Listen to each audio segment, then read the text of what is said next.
नमस्कार, मैं हूं दिबांग। एबीपी न्यूज के स्पेशल शो में आपका स्वागत है। आज मेरे साथ बेहद खास मेहमान 2024 चुनाव के बड़े चेहरों में एक बीजेपी के अध्यक्ष जेपी नड्डा। आपका स्वागत है नड्डा जी। धन्यवाद दिबांग जी। ये बताइए कि एक राउंड तो चुनाव हो चुका, क्या फीडबैक है? बहुत अच्छा फीडबैक है। हर एक सीट पर भारतीय जनता पार्टी के प्रत्याशी बहुत अच्छा कर रहे हैं और कुल मिलाकर के चुनाव में भारतीय जनता पार्टी जिस तरीके से आगे बढ़ रही है, जो हमारा लक्ष्य है उस तरफ हम अग्रसर हैं। तो मैं बहुत कॉन्फिडेंट भी हूँ और लोगों के साथ बातचीत से जो मैं निष्कर्ष निकालता हूँ, भारतीय जनता पार्टी के और मोदी जी के पक्ष में यह चुनाव आगे बढ़ रहा है। ये जो नारा एक है, अब की बार 400 पार, ये क्या कॉन्फिडेंस है या इसमें ओवर कॉन्फिडेंस भी है? देखिए, कुल मिलाकर के जो मैं महसूस करता हूं कि जनता ने, वैसे जनता चुनाव से 6 महीने पहले अपना मन बना लेती है और जनता ने फिर से प्रधानमंत्री मोदी जी को प्रधानमंत्री बनाने का मन बना लिया है। और इस मन के साथ साथ जनता भारत की को अटूट विश्वास उनके नेतृत्व पर और उसके साथ साथ ये मोदी जी की गारंटी पूरी होने की गारंटी, ये मन में उतर गया है लोगों के। और इसलिए एक तरह से ये कहा जाए कि मतदाता इस ओर अग्रसर है और हम लोग 303 बीजेपी ही पहुंची है और अलायंस में हम आगे बढ़े हैं। तो एनडीए 400 पार करे, ये स्थिति है और इस स्थिति को आगे बढ़ाने का काम पार्टी पूरी जोर शोर से कर रही है अपने एनडीए साथियों के साथ। तो मुझे ऐसा नहीं लगता कि ये ओवर कॉन्फिडेंस है, लेकिन ये हमारा पास्ट ट्रैक रिकॉर्ड, कार्य के प्रति बारंबार जनता का समर्थन, उन सब चीज़ों को देख करके हम इस नतीजे पर आते हैं और इसको हम आगे बढ़ा रहे हैं। राहुल गांधी तो कह रहे हैं कि आप 150 पर ही रुकने वाले हैं, 150 पार नहीं होने वाला है। देखिए, अब आपने राहुल जी के बारे में चर्चा कर दी। राहुल जी को सीरियसली कौन लेता है? और राहुल जी कोई सोच विचार करके बोलते हैं, ऐसा मुझे तो अनुभव नहीं है। न ही उनका ट्रैक रिकॉर्ड या उनका पास्ट रिकॉर्ड इस बात को बताता है कि उन्होंने कोई बहुत बड़ा सोच समझ करके कोई वक्तव्य दिया हो। जो उनको बताया जाता है वो आगे बोल देते हैं। अब यही राहुल जी थे ना, अभी 3 महीने पहले, 4 महीने पहले चुनाव हुआ, 4-5 महीने पहले चुनाव हुआ राजस्थान का, तो कहते थे हम सरकार रिपीट कर रहे हैं। छत्तीसगढ़ में कहते थे हम रिपीट कर रहे हैं। मध्य प्रदेश में कहते थे कि हम 150 से ज़्यादा सीटें ला रहे हैं, हम 163 सीट लेकर के आ गए। हम ऑल टाइम रिकॉर्ड ब्रेक करके, अपना ही रिकॉर्ड ब्रेक करके हम छत्तीसगढ़ में आ गए, हम राजस्थान में आ गए।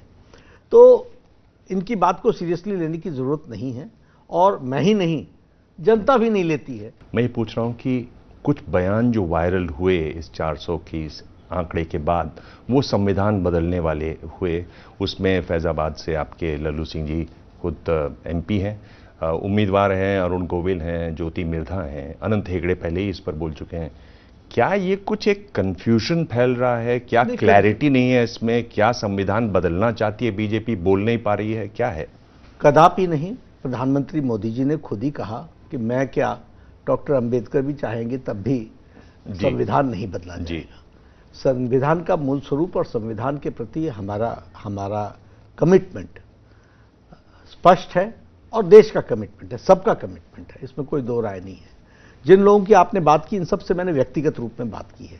अच्छा। भाषण देते देते कई बार जोश में आकर के लाइन क्रॉस कर जाते हैं, लेकिन प्रधानमंत्री मोदी जी ने बड़े स्पष्ट शब्दों में कहा है और बतौर राष्ट्रीय अध्यक्ष मैं बड़े स्पष्ट शब्दों में भारत की जनता को यह बताना चाहता हूं कि ऐसी न कभी हमारी मंशा थी, न है, न रहेगी।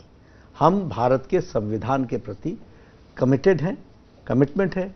ये आप भी जानते हैं कि कॉन्स्टिट्यूशनल अमेंडमेंट्स कभी कभी आते रहते हैं, वो एक अलग चीज़ होती है, लेकिन संविधान के मूल स्वरूप और संविधान की मूल रचना इसके प्रति भारतीय जनता पार्टी और भारत की जनता कमिटेड है और हम उसके साथ पूरी ताकत के साथ खड़े हैं। इसलिए आपके माध्यम से, आपके चैनल के माध्यम से आपने बहुत अच्छा प्रश्न पूछा। ये सदा सदा के लिए दिमाग से लोगों के निकल जाए कि कभी किसी तरीके के हम संविधान के परिवर्तन की बात सोच सकते हैं। और जिन लोगों ने कहा है उनके साथ मैंने बातचीत करके उनको रोकने का, उनको टोकने का ये भी काम किया। नड्डा जी, एक और जो बात जुड़ रही है उससे, और ये काफ़ी भ्रम इससे फैल रहा है कि भाई रिजर्वेशन खत्म हो जाएगा, चाहे वो एसटी हो, चाहे एससी हो या ओबीसी हो, ये इसीलिए 400 सीटें मांग रही बीजेपी। कदापि नहीं, कदापि नहीं। मैं आपके माध्यम से बड़े स्पष्ट शब्दों में कहना चाहता हूं, लंबे समय से ये प्रयास हुआ है कि भारतीय जनता पार्टी को के बारे में अनर्गल प्रचार करके उसको लोगों को भ्रमित किया जाए। भारतीय जनता पार्टी को अब शब्द अंग्रेजी का ही लेना पड़ेगा, डिफेम करने का एक प्रयास हुआ है और भारतीय जनता पार्टी को एक तरीके से एंटी दलित, एंटी ट्राइबल ये पेंट करने का प्रयास होता है। और इसका सारे काम में ये जितने भी विभाजनकारी ताकतें हैं, डिविजिव फोर्सेस हैं, ये सब डिविजिव फोर्सेस राष्ट्रवादी ताकतों को, जो राष्ट्र को एक इकट्ठा रख सके, तीव्र गति से आगे बढ़ाने में सबका साथ ले सके, ऐसी बातों को डाइल्यूट करने के लिए इस तरीके का परपंच रचते रहते हैं। लेकिन मैं फिर आपके माध्यम से भारत की जनता को विश्वास दिलाना चाहता हूं कि यह एक विशियस डिजाइन है और भारतीय जनता पार्टी को मिलाइन करने का एक षड्यंत्र है। और भारतीय जनता पार्टी कभी भी हमेशा रिजर्वेशन के पक्ष में रही है और अभी भी जो 10 इयर्स का एक्सटेंशन हुआ वो नरेंद्र मोदी जी के टाइम पर हुआ जी। और अदर इकोनॉमिक बैकवर्ड को भी 10% का रिजर्वेशन दिया, वो भी मोदी जी के टाइम पर हुआ। तो हम रिजर्वेशन के पक्षधर हैं। दलितों के हित में जितना काम मोदी जी की सरकार ने किया है किसी भी सरकार ने नहीं किया है। ट्राइबल्स के हित में जितना काम मोदी जी की सरकार ने किया है किसी ने नहीं किया है, सबने लिप सर्विस की है।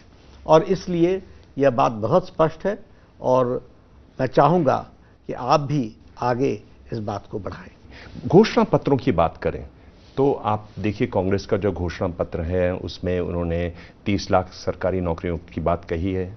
उन्होंने ये कहा है कि जो मनरेगा है उसमें 400 रुपये देने की बात कही है। उन्होंने ये भी कहा कि किस तरीके से एमएसपी जो है उसका वो एक गारंटी दी एमएसपी लागू करने की। बीजेपी के जो घोषणा पत्र में इस तरह से जिनको लोक लुभावन वादे जो हैं वो नहीं दिखाई देते हैं। देखिए, सबसे पहली बात तो ये है कि चाहे कांग्रेस पार्टी हो या अन्य पार्टियां हैं, दिबांग जी, ये सब बौखलाहट में भी हैं, हताशा में भी हैं, फ्रस्ट्रेशन भी है। और फ्रस्ट्रेशन में सत्ता में येन केन प्रकारेण किसी भी तरीके से कम वोट में आने के प्रयास के लिए जनता को गुमराह करके, लोग लुभावने बातें करके उनका वोट लेने का, हासिल करने का प्रयास करते हैं।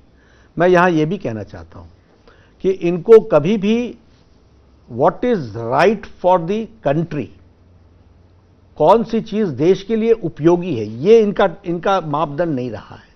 इनका मापदंड ये रहा है कौन सी चीज मुझे सत्ता में लाने में मददगार हो सकती है।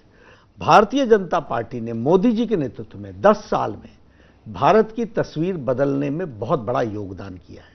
और इसीलिए आपने देखा होगा इनका मैनिफेस्टो आपकी न्यूज के लिए 2 से 3 घंटे की जिंदगी थी सिर्फ, a life of 2 to 3 hours, whereas the commitment given by Bharatiya Janata Party became a debate and it is still continuing for week together. तो ये क्या बताता है? सीरियसनेस। भारत की जनता किसकी बात को सीरियसली लेती है। मोदी जी के मुंह से निकला हुआ विषय वह लकीर बन जाता है, वो एक एग्जाम्पल बन जाता है, वो होके रहेगा। मोदी की गारंटी पूरी होने की गारंटी होती है। इसलिए हम जो कहते हैं वो करने के लिए कहते हैं। हम जो कहते हैं देश भी उसको विश्वास इसी तरीके से करता है कि ये हो जाएगा, होगा, क्योंकि बीजेपी ने कहा, मोदी जी ने कहा ये होगा। तो हमारी कमिटमेंट्स जो हैं, और दूसरी बात, ये फ्री बीज की बात करते हैं, हम एम्पावरमेंट की बात करते हैं। ये बताइए कि बड़ी चर्चा है वन नेशन वन इलेक्शन की, क्या इससे चुनावों में जो खर्च होता है उसमें वाकई में कमी आएगी? देखिए, कमी ही नहीं आएगी। ये तो एक इसका एक पक्ष है, एक बहुत बड़ा पक्ष है। आप जरा दिवांग जी इस पर रिसर्च करवाइए। How many man days 5 years में कोड ऑफ कंडक्ट में जाता है? कितने man days code of conduct के तहत? तो एडमिनिस्ट्रेशन पंगु होता है एक तरीके से। वो एडमिनिस्ट्रेशन थम सा जाता है। हाँ। और डेवलपमेंट का प्रोसेस रुक जाता है। हाँ। प्रोजेक्ट्स रुक जाते हैं। सारे काम रुक जाते हैं। और हमारे यहां कभी न कभी, मैं 5 साल 2020 से अध्यक्ष हूं, हर तीसरे महीने कोई चुनाव लड़ा रहा हूं और हर तीसरे महीने कहीं ना कहीं चुनाव हो रहा है। और फिर उसके बाद म्यूनिसिपैलिटी का चुनाव अलग, फिर उसके बाद पंचायतों का चुनाव अलग, ये सारा प्रोसेस चलता है। तो सबसे पहली बात तो यह है कि वन नेशन वन इलेक्शन का एक बहुत बड़ा वो बनता है कि वंस फॉर ऑल एक साथ इलेक्शन हो और इलेक्शन के बाद देश तीव्र गति से विकास की गाड़ी पकड़े और ये जो कोड ऑफ कंडक्ट घड़ी घड़ी लगता है, इससे रुकने का होगा। दूसरी बात जो आपने कही बिल्कुल सही बात है कि इलेक्शन में पैसे खर्च होते हैं और समय भी लगता है, पॉलिटिकल पार्टीज भी इन्वॉल्व होती हैं। अब ये खर्चा कितना बढ़ जाता है, कितना गुना बढ़ जाता है, तो ये सब चीज़ों का भी बहुत बड़ा उस पर असर पड़ता है। और इसको इस दृष्टि से देखना ही चाहिए कि वन नेशन वन इलेक्शन होना चाहिए। इसी से जो जुड़ा हुआ मुद्दा है वो इलेक्टोरल बॉन्ड्स का है, जिस पर सुप्रीम कोर्ट ने रोक लगाई। कांग्रेस का कहना है कि एक तरीके से ये बीजेपी के लिए उगाही का काम किया बीजेपी ने, इसके जरिए एक तरीके से धंधा बन गया। इसको आप कैसे देखते हैं? और ये ध्यान में रखते हुए कि ये जब लाया गया था तब इन बातों का ध्यान नहीं था क्या? ये ट्रांसपेरेंसी का ही सवाल नहीं है, लेवल प्लेइंग फील्ड भी होना चाहिए। देखिए, सबसे पहली बात कि ये आफ्टर ऑल पार्लियामेंट से पास होकर के ये बॉन्ड्स का प्रोसेस चला है, संसदीय व्यवस्था से निकल करके आया है। मेरा प्रश्न यह है कि 70 साल इससे पहले क्या हो रहा था? इस पर कांग्रेस जवाब देगी। What was going on for the last 70 years under your leadership? आप 70 साल से ब्लैक मनी और कैश के में जनरेशन करके आप इस देश में अव्यवस्था और ब्लैक मनी फैला रहे थे और ब्लैक मनी के आधार पर आप चुनाव लड़ रहे थे। भारतीय जनता पार्टी का नियत और नियत से निकली हुई नीति बड़ी स्पष्ट थी कि यह ब्लैक एंड व्हाइट में आना चाहिए और इसी प्रोसेस को लेकर के बिल लाए। उस समय अरुण जेटली जी फाइनेंस मिनिस्टर थे, वो लेकर के आए थे, स्वर्गीय अरुण जेटली जी। उस समय डिबेट्स हुई थी। दिबांग जी, आप उन डिबेट्स में कांग्रेस का आप पक्ष स्टडी पढ़ लीजिए, सब ने तारीफ की थी, सब साथ खड़े हुए थे। और यह प्रोसेस इसलिए किया गया था कि पॉलिटिकल पार्टीज को चंदा देने वाले लोग वह ब्लैक में, कैश में या अंडरग्राउंड अंडरहैंड ये न हो, सामने आए, पारदर्शिता हो, ट्रांसपेरेंसी हो और ट्रांसपेरेंसी के साथ वो मिले। इस व्यवस्था को आगे बढ़ाने का काम किया। हम सुप्रीम कोर्ट के ऑब्जर्वेशंस को और उनके डिसीजन को मान्य करते हैं, उनको सुप्रीम कोर्ट के डिसीजन को हम रिस्पेक्ट करते हैं and we obey by the decision of Supreme Court. लेकिन इसके पहले की व्यवस्था क्या थी और कोई नई व्यवस्था आई है तो उस नई व्यवस्था में कुछ खामियां होंगी। उन खामियों को आज जो आप जो चर्चा कर रहे हो, इसका पैसा उसका पैसा, ये आप क्यों कर पा रहे हो? ये इसलिए कर पा रहे हो क्योंकि इन कंपनियों ने बॉन्ड्स खरीदे हैं। तो अब इसमें से जो व्यवस्था निकली है उसमें सुधार होने की गुंजाइश हमेशा रहती है। हम लोग इसीलिए तो अमेंडमेंट्स पे अमेंडमेंट्स लाते रहते हैं, क्योंकि जो हमको पब्लिक से जो फीडबैक मिलता है उस पर हम काम करते हैं। एक कैंपेन चल रहा है दिल्ली में कि जेल का जवाब वोट से है। आम आदमी पार्टी कैंपेन चला रही है, आपने मुख्यमंत्री को जेल में बंद कर दिया है। क्या दिल्ली की 7 सीटें हैं, 7 आपके पास हैं, क्या उसका असर आपको दिखाई देगा चुनाव में? देखिए, सबसे पहली बात तो ये है कि जेल का जवाब वोट से, इसी को हम दिल्ली की जनता के सामने स्पष्ट रूप में रखे रहे हैं और रखेंगे। जेल का जवाब वोट से नहीं, भ्रष्टाचार का जवाब वोट से देना है, और वोट भारतीय जनता पार्टी के पक्ष में जाएगा। सातों की सातों सीटें भारतीय जनता पार्टी जीतेगी। ये जो सिंपैथी बनाने की कोशिश कर रहे हैं, कहां से, क्या, मेरे ख्याल से ऐसा हिपोक्रेटिक लीडर और ऐसी हिपोक्रेटिक पार्टी मैंने आज दिन तक नहीं देखी। मैं चुनाव नहीं लड़ूंगा, मैं पार्टी नहीं बनाऊंगा, मैं मकान नहीं लूंगा, मैं बंगले नहीं लूंगा, मैं मनीष, मैं भी तेरा सगा नहीं लगता, मेरे को भी जेल में डाल देना, मैं फलाने की नोक पर रखता हूं अपनी सरकार, इसको मैं इस्तीफा दूंगा, आज जेल में बैठ करके सरकार चला रहे हैं। ये काहे का, और कोर्ट ने कह दिया कि court does not function on political considerations. राजनीतिक कंसिडरेशन पे कोर्ट फंक्शन नहीं करता है। कानून की भाषा में जवाब देना होता है। सुप्रीम कोर्ट ने कह दिया मनी ट्रेल है, और हाई कोर्ट ने बेल देने से इनकार कर दिया। अब सिंपैथी, दिल्ली की जनता बड़ी समझदार है, जानती है, और उन तक सारी बातों को सही रूप में रखने में भारतीय जनता पार्टी सक्षम है, इसलिए भारतीय जनता पार्टी इस काम को करेगी। आखिर में मैं ये पूछ रहा हूं कि 4 जून को जब नतीजे आएंगे, उसके बाद फिर आपका टर्म भी अध्यक्ष के रूप में खत्म होने वाला है, क्या आप दोबारा से केंद्र में मंत्री के रूप में दिखाई देंगे? देखिए दिव्यांग जी, मैं कभी भी, और हमारे यहाँ सबको मैं ही समझाता हूँ कि आप कभी भी किसी भी तरीके से अपने रोल के बारे में मत तय कीजिए। आपका काम है पार्टी की सेवा करना, तो मैं पार्टी की सेवा कर रहा हूँ, करता रहूँगा।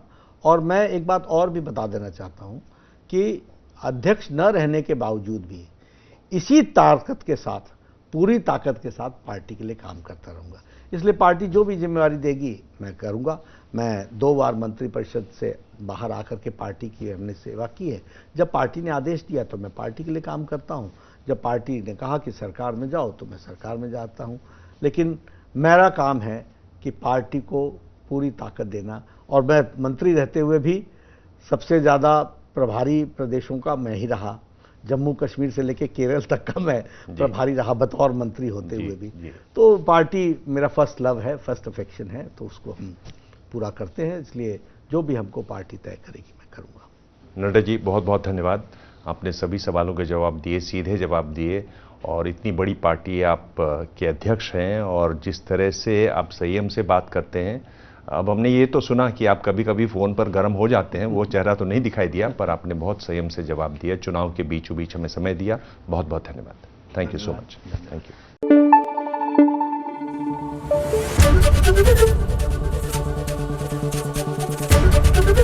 एबीपी न्यूज़ आपको रखे आगे।